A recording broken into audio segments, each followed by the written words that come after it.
வணக்கம். இது ஜாதகம் A to Z. ஞானப்பழத்திற்காக உலகையே சுற்றியவன் இன்று ஒரு கோவணம் பூண்டு கையில் தண்டம் ஏந்தி உலகிற்கே ஞானத்தை உபதேசிக்கும் இடம்தான் பழனி.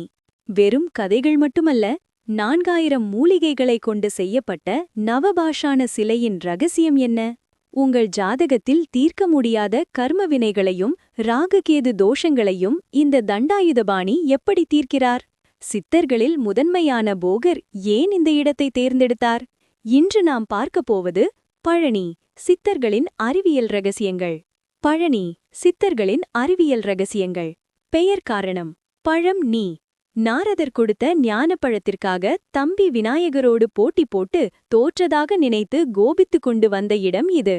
அப்போது சிவன் மற்றும் பார்வதி தேவி வந்து முருகனை சமாதானம் செய்யும்போது சொன்ன வார்த்தைதான் பழம் நீ. நீயே ஞானத்தின் வடிவம். அதுவே மருவி பழனியானது. நவபாஷான சிலையின் அதிசயம். The secret of Navapashanam. இதுதான் வீடியோவின் மிக முக்கியமான பகுதி. போகர் சித்தர். 18 சித்தர்களில் ஒருவரான போகர் எதிர்கால மனிதர்களுக்கு வரப்போகும் நோய்களை கணிக்கிறார். அதற்காக 9 வகையான நச்சுத்தன்மை கொண்ட பாஷாணங்களை ஒரு குறிப்பிட்ட விகிதத்தில் கலந்து இந்த சிலையை செய்கிறார். அறிவியல். இந்த 9 நஞ்சுகளும் ஒன்றாக சேரும்போது அது ஒரு மாபெரும் மருந்தாக மாறுகிறது. அபிஷேகம். இந்த சிலையில் பட்டு வரும் பால், தேன் மற்றும் சந்தனம் ஆகியவை மருத்துவ குணம் பெறுகின்றன. இங்குள்ள பஞ்சாமிர்தம் கெட்டுப்போகாமல் இருப்பதற்கும் இதுவே காரணம். இடும்பன். காவடியின் பிறப்பிடம். முருகனை சந்திக்க அகஸ்தியரின் சீடனான இடும்பன் சிவகிரி மற்றும் சக்திகிரி என்ற 2 மலைகளை ஒரு தண்டில் கட்டி தூக்கி வந்தார்.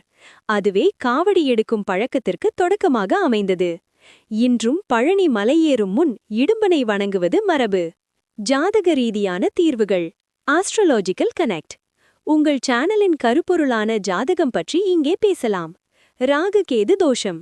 ஜாதகத்தில் ராகு அல்லது கேதுவினால் திருமண தடை அல்லது புத்திரபாகியம் இல்லாதவர்கள் பழனி முருகனை தரிசிப்பது சிறந்தது.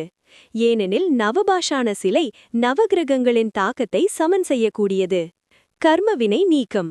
பழனி மலையை சுற்றி கிரிவலம் வருவது முன்னோர்களின் சாபத்தையும் கடந்தகால கர்ம வினைகளையும் நீக்கும் என்று சித்தர்கள் கூறுகிறார்கள்.